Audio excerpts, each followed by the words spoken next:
Alright, so I'm getting very enthusiastic here.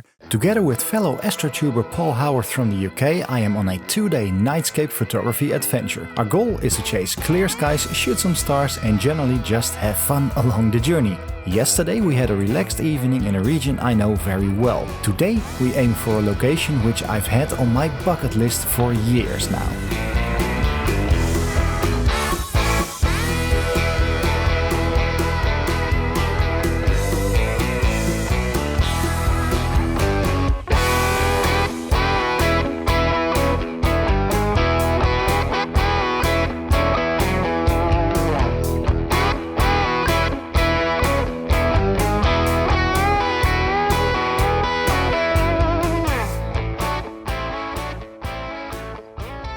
Good afternoon there and welcome back to the channel. Sorry, I haven't filmed that much of our second day of scouting here together with Paul from Nightscape Journals. He's here from the UK, all the way from the UK to share some astrophotography adventures with me.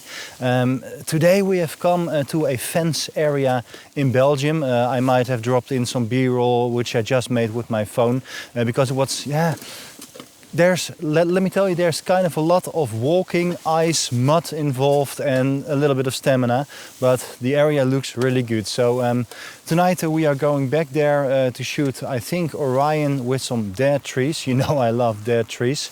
And first, Paul's making us dinner, so really good. Let's go. After enjoying Chef Paul's dish, we started our cold and long hike over the never-ending boardwalks to my bucket list location.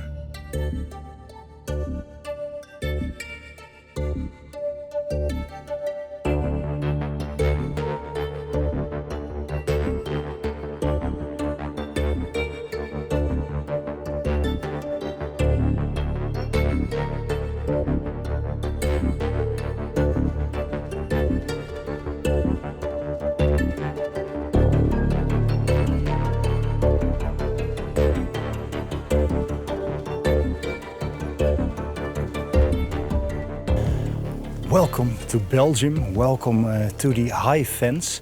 We have come, as you can see behind me, to this beautiful, it sounds weird, but burned down forest. So we get a sort of grouping of only skeleton dead trees. And you know, I really love dead trees.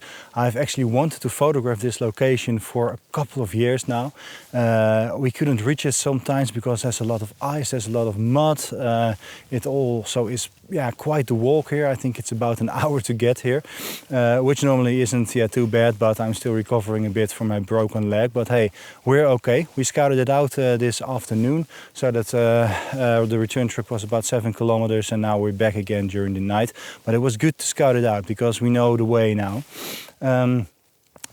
Astro darkness has just set in. Of course, we're planning to shoot Orion. I see Orion there, beautiful in the sky right now. The moon is also still out. Cygnus is out, various options, but I'm not totally sure what I'm going to shoot for a composition, but at least I'm going to put in those grouping of trees because I'm in love with these, man. Let's go.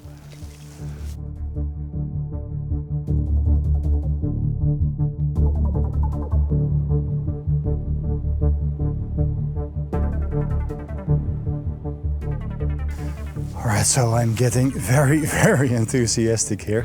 We've come to the other side of the trees so we can match an Orion composition. And I mean, look at that. This is more or less the composition I have just shot. What is really beautiful, the moon is still out. We have quite a lot of snow. Also some snow which seems to be sticking to the trees. And that's beautifully lit by the moonlight, which is just awesome. Compositionally speaking, it's more or less about separating the trees in a nice way, and I found this tree here the strongest, which does kind of lead you into the scene and creates a sort of nice framing from the side. I will put Orion a little bit more like like here, where it was about, I think, 45 minutes or an hour ago.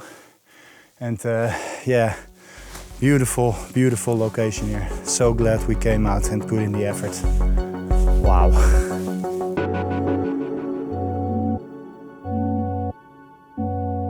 All right, Alright, so we have been rambling here a bit through the trees, finding some interesting composition, finding the strongest trees. And I think right here, yeah, you see it right there, it's a really nice tree. I've my 20mm lens is maybe not wide enough to shoot it, so I've made a small vertorama and also some single shots. And yeah, let's just see how it comes out. Orion is now really nice and high in the sky, so I think I'll go back to the path and I'll start the relaxing part of the night, which is shooting sky shots tracked.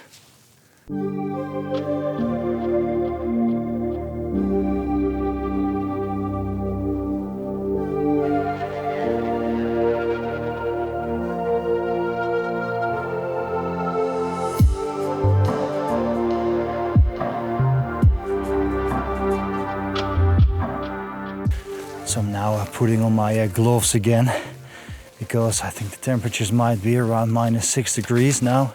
There's a bit of wind, which really lifts the chill factor. But you know what? We don't care, because it's still crystal clear. And that's possibly also one of the reasons why it is so cold tonight. As you can see, my tracker is now running. Paul's tracker is also running beside me. He's changing his time lapse. Talking about the skies here, to the southeast it is rather good, because you are looking over the dark Eifel region. Where Orion is now more to the south, it is okay. I think we are in a Bortle 4-ish region right here. I can do exposures of 1 minute. I had to bring down my ISO to 1250 f2.8, and then my histogram sits more or less in the middle, even a little bit to the left. So that's a shorter exposure than I normally do. But hey, I don't care, because I'm going trying to motivate myself in the cold to also do some H-alpha shots later. I'm thinking about, you know, the cool tones of that snow, the dead trees, and then the warm red tones of the H-alpha nebula above it in Orion. So that would be excellent. Okay, I think I'm going to run around a bit and get warm again. And let the tracker do the work and enjoy the night sky, of course, and Paul's company.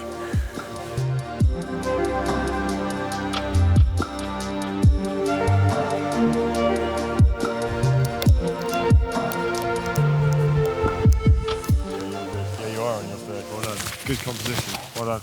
Thank you. Yeah. Okay, so our cameras behind there are now finishing up for the night, I think. That also brings a closing to our 2 nights of, in my opinion, fantastic astrophotography adventures. Thanks very much, Paul, for coming here to mainland Europe. Thank you for inviting me and for showing me some great places. Not your country. No, actually not. But how did you like it? Did you like it's been the great. places I mean, I've shown you? It's just been a great adventure. Last night up in Eifel, I've never been there before. Just beautiful, amazingly dark skies. Yeah. Just great location. And then here today, completely different sort of location. Indeed, it was. This is sort of like a slightly hillier version of the landscape that I live in. And so it's super interesting seeing it all covered in snow and everything. And these dead trees are just awesome. It's great. Getting why are you biting your glove? my gloves over my fingers, because they're freezing, man. It's really cold. It's very, very cold indeed. Yeah, you know, well, I also really enjoy myself also getting to know you, a fellow astrophotographer, fellow YouTuber. It's been really good, and I can confirm he is in real life as he is in this video, so he's authentic. No, thanks very much, Paul, also for driving me around in your awesome Jeep, making dinner, doing the dishes. Really good, and just some good astro company under the stars. It's been great fun, thank you. If our shots turn out to be any good from tonight, which I think it will, here are our shots. And for now, I thank you again for watching, and I'll see you on the next one. Bye bye. See you later. Okay, so let's take a look at how I created my shots, because I have to admit I had to take a little bit more creative freedom than I usually do. At the first location I really wanted to get in the full grouping of trees, but my 20mm lens wasn't quite wide enough to get it all in, so I decided to make a quick panorama here with vertical shots, as you can see here, which includes the whole grouping of trees. And if you stitch that together, yeah, you get a first stitch result like this, which is yeah, pretty good. I had, of course, to straighten the horizon line, etc. You can also see that Orion wasn't exactly in the right position anymore where I would have wanted it to be.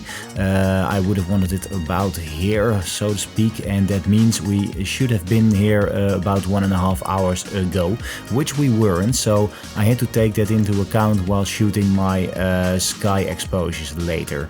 My sky exposures, talking about sky exposures, I have done a RGB stack. You can see it here, also a lot of airplanes, but that is where what stacking is for, because you can delete those airplane trails and satellite trails by stacking. If you zoom in here on Orion, you can see that there's already a bit of detail shows through from the Horsehead Nebula, a little bit of Barnard's Loop, also a lot of light pollution, so these weren't the best skies ever, but they were definitely workable. To boost those hydrogen alpha regions, I also made about 6 H-alpha shots with the H-alpha filter in, and yeah, this is what a single exposure looks like. It really gets those hydrogen alpha regions popping out beautifully. And then if you combine the hydrogen alpha with the RGB shots, and also if you blend it with the foreground shot, you get a result something like this.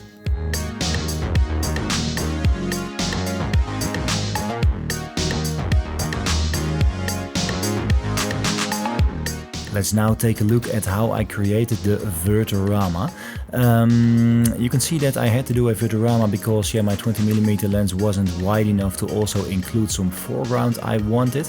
You can see it here, a really nice pattern in the snow, a sort of swirling, sweeping pattern with a little bit of bush leading the eye into the trees and the trees leading your eye into Orion.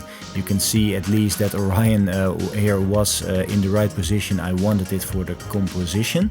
If you stitch those foreground shots together, it looked like this. A lesson here again, or a reminder more, if you shoot that panorama, always shoot wider than you think, because I had to crop in quite a bit still, and yeah, still had to fill in some gaps here. Filling in those gaps, yeah, my foreground shot looked like this with Orion here. But of course I have done a tracked sky, which yeah, would be much better than this result.